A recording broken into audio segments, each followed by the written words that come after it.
শেখ হাসিনা দেশ ছেড়ে ভারতে পালিয়ে যাওয়ার আগের দিন জুনায়েদ আহমেদ পলক হাসিনার সাথে দেখা করেন। তারপর তাদের মাঝে এক অপ্রত্যাশিত ঘটনা ঘটে। শেখ হাসিনা সরকার পতনের আগের দিন স্ত্রী ও সন্তানদেরকে বিদেশে পাঠিয়ে দেন জুনায়েদ আহমেদ পলক।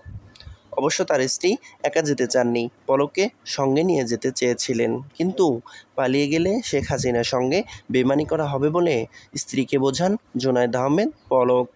পরে অবশ্য তার স্ত্রী আরিফা জেসমিন কণিকা তার ৩ সন্তান নিয়ে সরকার পতনের একদিন আগেই দেশ ছাড়েন।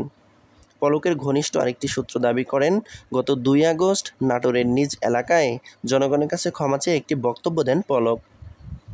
এর পরের দিনই সাবেক প্রধানমন্ত্রী শেখ হাসিনার কাছে পদত্যাগপত্রের আবেদন নিয়ে যান। কিন্তু সাবেক প্রধানমন্ত্রী তাকে ধমক দেন এবং থাপ্পড় ও লাথি মারেন। মন্ত্রিসভা থেকে একজন পদত্যাগ করলে অন্যরাও পদত্যাগ করবে এবং দলীয় নেতাকর্মীদের মনোবল ভেঙে যাবে, এই কথা বলেন শেখ হাসিনা।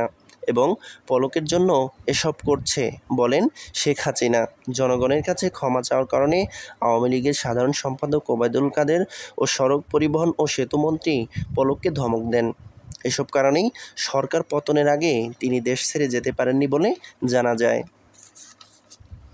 ছাত্র জনতার আন্দোলনের মুখে শেখ হাসিনা গত ৫ আগস্ট প্রধানমন্ত্রীর পদ থেকে পদত্যাগের পর দেশ ছেড়ে চলে যান।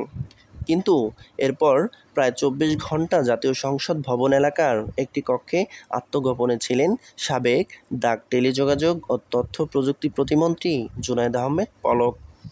আওয়ামী লীগ সরকার পতনের পরদিন দুপুর পর্যন্ত ওই এলাকাতেই ছিলেন। এরপর তিনি বিশেষ উপায় অবলম্বন করেন।